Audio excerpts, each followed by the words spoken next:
प्रिय विद्यार्थियों, स्वागत आपका श्री श्याम स्कूल भादरा के यूट्यूब चैनल पर। देखिए, हम बात कर रहे हैं +2 ज्योग्राफी से संबंधित। इसके अंतर्गत जो लेसन चल रहा था वो विश्व मानव अधिवास की बात कर रहे थे हम।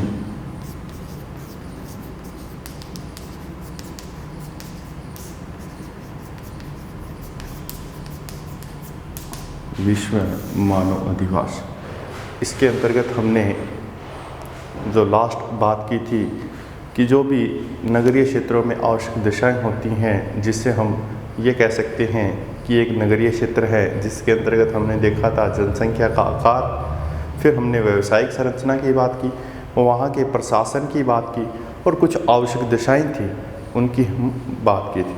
4 प्रमुख आधार हमने देखे थे जिससे हम किसी भी क्षेत्र को नगरीय अधिवास में परिवर्तित कर सकते हैं। उसके लिए जो मापदंड था वो भी हमने देख लिया था। अब हम देख रहे हैं उसी जनसंख्या के आकार और वहाँ पर संपादित किए जाने वाले जो कार्य हैं उनके आधार पर नगरीय क्षेत्रों में उनको विभिन्न भिन्न नामों के नाम से जानते हैं। जैसे हम बात करते हैं, कई बार नगर की बात करते हैं, महानगर की बात करते हैं, सन नगर की बात करते हैं, व्रत नगर की बात करते हैं। इनमें डिफरेंस क्या होता है, उसी डिफरेंस की बात हम यहाँ करेंगे। तो देखिए, सबसे पहले नगर।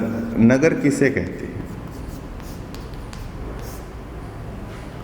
देखिए, नगर को हम एक जनसंख्या के आधार पर देखें कि भी नगर की जनसंख्या कितनी पाई जाती है, तो 1 लाख से 10 लाख तक जहां जनसंख्या पाई जाती है उसको हम किसमें काउंट करेंगे? नगर में। दूसरा स्टेटमेंट ये भी है कि वहां पर 50% जो जनसंख्या है वो गैर प्राथमिक कार्यों में संलग्न हो। किन कार्यों में संलग्न हो?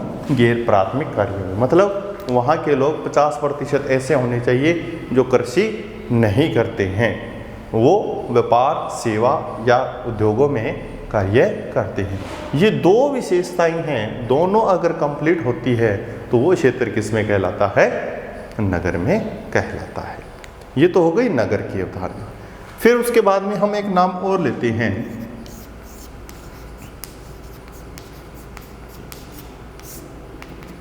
महानगर कहा जाता है। महानगर की जो मुख्य अवधारणा है वो जनसंख्या से जुड़ी हुई है। जहां पर जनसंख्या 10 लाख से 50 लाख तक पाई जाती है वो क्षेत्र किस में काउंट होता है? महानगर में काउंट होता है। उसके बाद में यहाँ पर जितने भी औद्योगिक, व्यापारिक, प्रशासनिक, शैक्षिक जितने भी कार्य होते हैं उन कार्यों का यहाँ पर क्या है? केंद्र स्थापित होता है। औद्योगिक केंद्र भी होता है, व्यापारिक केंद्र भी होता है, शैक्षिक केंद्र भी होता है, सारे के सारे होते हैं।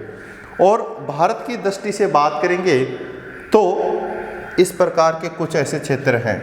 हम राजस्थान की बात करते हैं तो आपने देखा होगा जयपुर,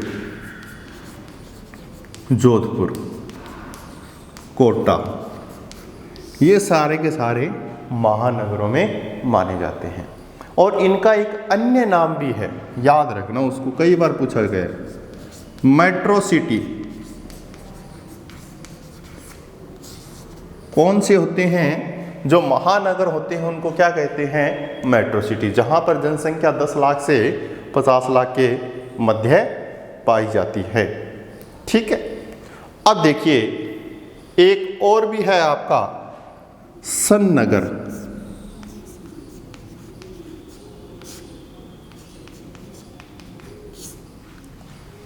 सन नगर क्या है?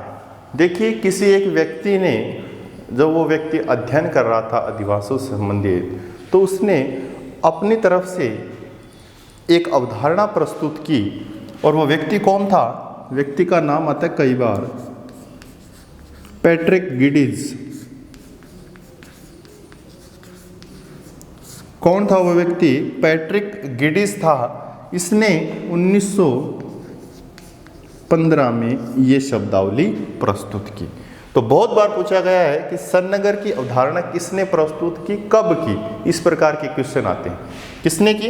पैट्रिक गिडीज ने 1915 में की। अब देखिए ये क्या होते हैं सन्नगर? ये सन्नगर होते हैं विशाल विकसित नगरीय क्षेत्र। विशाल विकसित नगरीय क्षेत्रों को क्या कहते हैं? सन्नगर कहते हैं। अब देख लीजिए यहां पर ये दिल्ली का क्षेत्र है, ठीक है, वरतनगर में आ गया।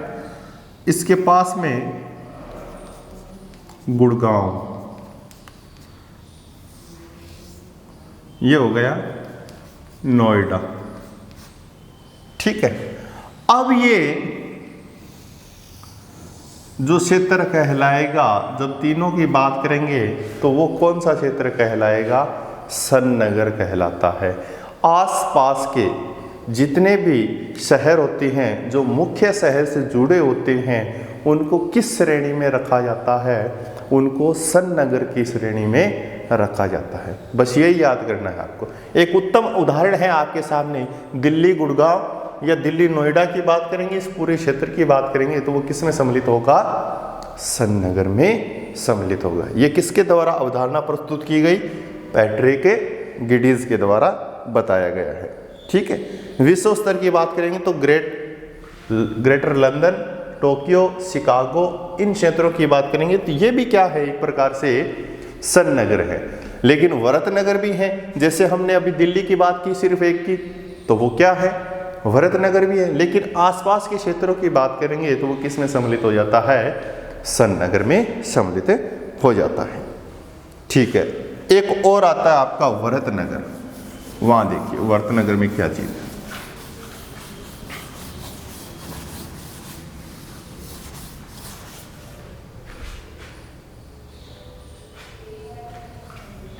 चार नंबर वरतनगर। इसकी जो अवधारणा है वो भी किसी व्यक्ति के द्वारा दी गई है, जैसे पैट्रिक गिडीज ने 1915 में दिया था। और ये जो अवधारणा है, देखिए इसको मेगालोपोलिस, इसको अंग्रेजी में क्या कहते हैं? मेगालोपोलिस कहते हैं। और इसकी अवधारणा, एक व्यक्ति का नाम आता है जीन गोटमैन। किसका नाम आता है? Gene goatman. इन्होंने 1857 में बताया था कि ऐसे क्षेत्र, कौन से क्षेत्र? जहां जनसंख्या 50 लाख से क्या हो? अधिक हो, उनको मेगालोपोलिस कहते हैं या कहते हैं वरतनगर। और उन क्षेत्रों को जीन गोटमैन ने 1857 में बता दिया था, जिनकी जनसंख्या कितनी है? 50 लाख से अधिक है। अब देखिए हम बात करते हैं कुछ क्षेत्रों की, जैसे दिल्ली की बात की अभी हमने, वो भी वरतनगर में। मुंबई की बात करते हैं, टोक्यो की बात करते हैं, मॉस्को की बात करते हैं, बीजिंग की बात करते हैं। ये सारे के सारे क्षेत्र कौन से हैं? वरतनगर के क्षेत्र हैं। कौन से क्षेत्र हैं? वरतनगर के क्षेत्र हैं। तो ये हमने कुल 4 प्रकार से देखे हैं कि नगरों के जो नाम हैं, नामों की हम बात करेंगे तो वो कौन कौन से नगर आते हैं।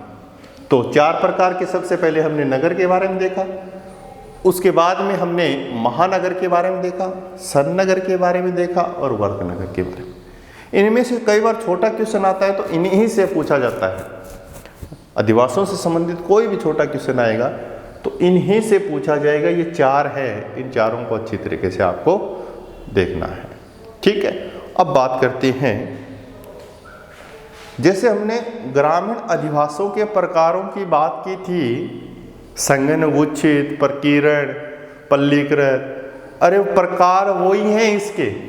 वहाँ ग्रामीण अधिवासों के प्रकार हो गए, यहाँ नगरीय अधिवासों के प्रकार हो गए। उसके बाद में ग्रामीण अधिवासों में हमने समस्या की बात की थी, किस प्रकार की समस्याएं होती हैं। यहाँ भी हम अब किसका अध्ययन करेंगे, नगरीय अधिवासों से संबंधित जो समस्याएं हैं उन समस्याओं की बात करें। चलिए हम बात करते हैं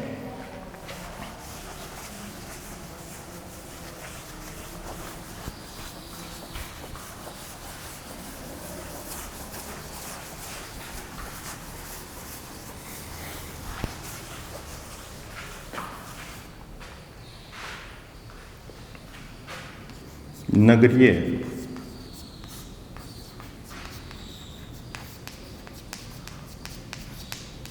अधिवासों की समस्या।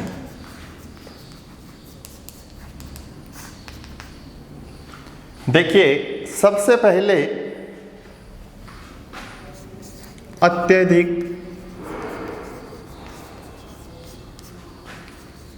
जनसंख्या घनत्व जनसंख्या घनत्व एवं नगरों का आकार।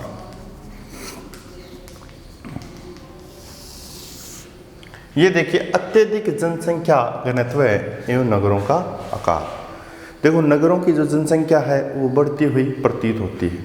इसके पीछे बहुत सारे कारक होते हैं। हमने पीछे प्रवास की भी बात की थी कि व्यक्ति क्या है, जब ग्रामीण स्तर की बात करेंगे तो वहाँ पर रोजगार के साधन क्या है, कम है। वहाँ की शिक्षा का जो स्तर है वो क्या है, निम्न है, अभाव पाया जाता है। ऐसे कुछ पर्टिकुलर कारक हैं जिनके कारण व्यक्ति क्या है, नगरों में आना धीरे धीरे शुरू हो जाता है। और जैसे वो व्यक्ति वहाँ पर निवास करता है तो धीरे धीरे वो जनसंख्या का आकार क्या हो जाएगा, वहाँ पर जाकर नगरों में जनसंख्या का जो आकार है, नगरों का जो आकार है वो धीरे धीरे क्या होना शुरू हो जाता है, बढ़ना हुआ शुरू हो जाता है। और उसके बाद में हम बात करेंगे जो नगरीय भूमि होती हैं, वो नगरीय भूमि क्या होती है, अधिक कीमती होती है। उसमें हम कीमत की बात करेंगे भूमि क्षेत्र की, तो वो अधिक कीमती होती हैं। और कीमती होने के कारण वहाँ पर जो आवास हैं वो आवास क्या हैं, छोटे छोटे आवासों का निर्माण हो जाता है। और छोटे छोटे आवासों के निर्माण की बात करेंगे तो वहाँ पर धीरे धीरे कुछ समय के बाद में क्या है, गंदी बस्तियों का निर्माण भी शुरू हो जाता है। ठीक है, अब जैसे नगरों का आकार बढ़ता गया है, प्राचीन समय की बात करेंगे तो कुल 9 महानगरों की 9 महानगरों की बात की गई है। प्राचीन समय की बात करेंगे भारत के अंदर, लेकिन वर्तमान में जब नगरों का आकार बढ़ता गया तो वर्तमान में महानगरों की जो संख्या है वो कितनी दिखा रखी है, 53। ये याद रखना, महानगरों की वर्तमान में संख्या कितनी है, 53 है। प्राचीन समय की बात करेंगे 1981 की बात करेंगे तो कितने महानगर थे, 9 थे। अभी कितने हैं, 53 हैं। विश्व की दृष्टि से बात करेंगे पहले 400 के आसपास थे, 438, धीरे धीरे वर्तमान में 600 से भी अधिक हो रहे हैं। और इसके पीछे जो कारण है वो कारण हमने देख लिया। दूसरी हम बात करते हैं गंदी बस्तियों का प्रादुर्भाव। दूसरी समस्या, गंदी बस्तियों का प्रादुर्भाव। नगरीय क्षेत्र की बात करते हैं तो देखिए, नगरों में जनसंख्या धीरे धीरे क्या होती है, बढ़ती है। और बढ़ने के बाद में हमने अभी बात की कि धीरे धीरे आवासों की कमी होती है तो गंदी बस्तियों का निर्माण प्रारंभ हो जाता है।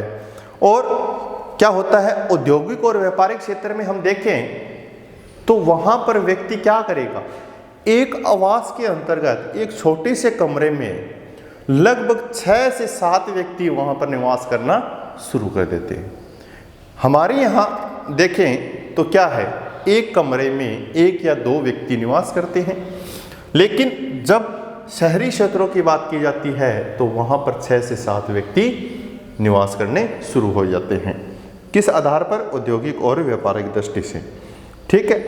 और इन बस्तियों में क्या है? इन बस्तियों में जो वायु है, स्वच्छ पेयजल है, इनकी सुविधा क्या है?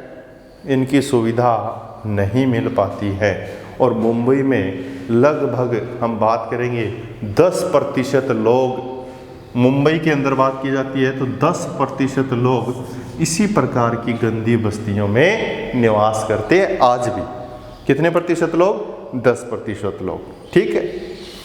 फिर हम बात करते हैं पर्यावरण प्रदूषण की।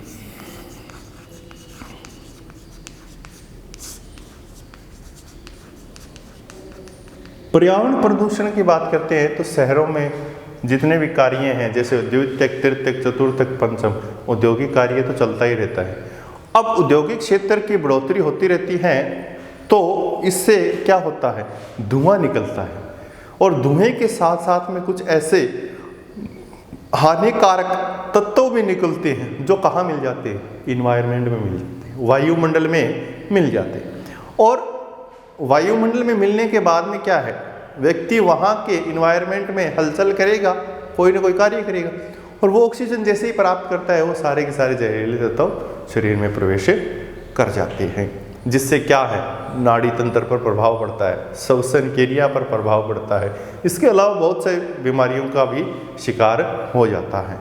तो जो पर्यावरण प्रदूषण है वो सार्वजनिक नगरों में स्पष्ट हो जाता है।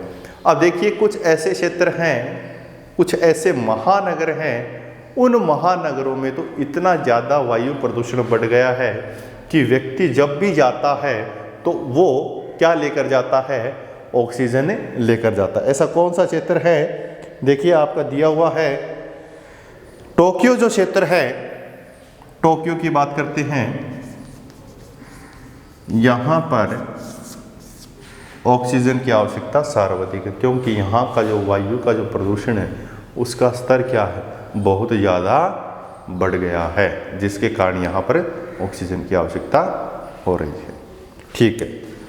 चौथे हम बात करते हैं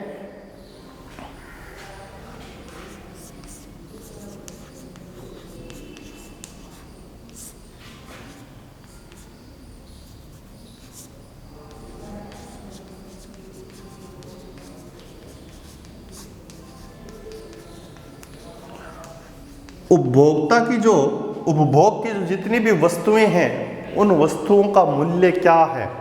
ज़्यादा पाया जाता है। हम ग्रामीण स्तर की बात करते हैं, दूध की बात करते हैं, मक्खन की बात करते हैं, दही की बात करते हैं, सब्जियों की बात करते हैं, तो वहाँ पर एक छोटा सा उदाहरण, 10 रुपये केजी के हिसाब से सब्जियां मिल सकती हैं। लेकिन शहरी क्षेत्रों में बात करेंगे 100 से 120 तक इनका मूल्य चला जाता है।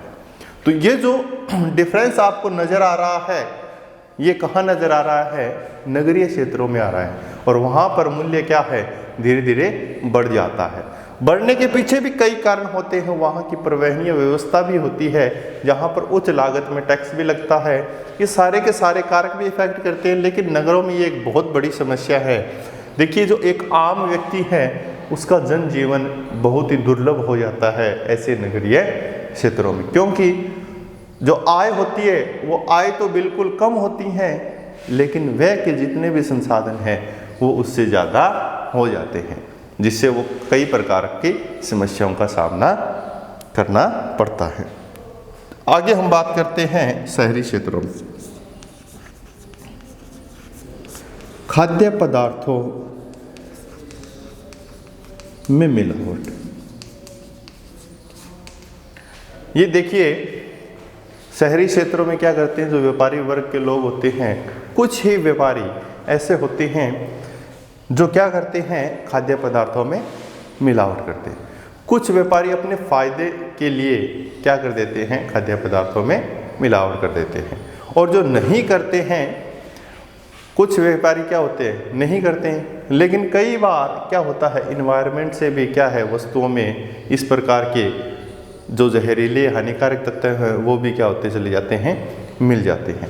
तो जो आय के स्रोत को बढ़ाने के लिए जो व्यापारिक वर्ग है वो क्या कर देता है, इस प्रकार की मिलावटें करता है खाद्य पदार्थों में। उसी के समानार्थ कोई ना कोई ऐसा पदार्थ उसमें डाल देगा जिससे उसकी क्वांटिटी तो बढ़ जाती है, लेकिन उसकी गुणवत्ता क्या है, उसकी गुणवत्ता क्या हो जाती है, कम हो जाती है। क्वालिटी जो है वो क्वालिटी क्या हो जाती है, कम हो जाती है। ठीक है, आगे हम बात करते हैं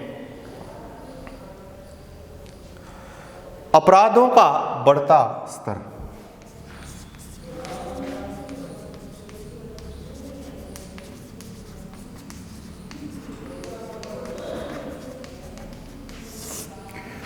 ये भी कुछ स्तर पर देखा गया है कि धीरे धीरे जैसे नगरीय क्षेत्र बढ़ेगा, उसका आकार बढ़ेगा, तो आकार बढ़ने के साथ साथ में क्या होता है, उसके जो अपराधों का स्तर है वो बढ़ता हुआ चला जाता है। क्यों बढ़ता है, इसके पीछे रीज़न क्या है? देखिए, एक मतलब बेरोजगार व्यक्ति जब नगरीय क्षेत्र में प्रवेश करता है रोजगार की तलाश में, रोजगार तो मिल जाता है, लेकिन जो रोजगार, जो मजदूरी उसको मिल रही है उससे उसका भरण पोषण नहीं हो पाता है। वो धीरे धीरे क्या है, घाटे में चलता जाता है। और वो उस घाटे से उभरने के लिए वो उसको अधिक पैसे की आवश्यकता होती है, अधिक कमाई की आवश्यकता होती है। तो वो धीरे धीरे क्या करने लगता है, चोरी करने लगता है, अपहरण करने लगता है, हत्याएं करने लगता है। इस प्रकार के कई केसेस देखे गए हैं सामान्य तौर पर। और इसी के कारण क्या है, नगरीय क्षेत्रों में अपराध धीरे धीरे क्या है, बढ़ता हुआ प्रतीत होता है। तो ऐसी कुछ विशेषताएं हमने देखी हैं। इसके अलावा कुछ विशेषताएं और हैं, उसकी चर्चा हम अगली क्लास में करेंगे। आशा करता हूं कि आपको वीडियो अच्छा लगा होगा। Thank you very much.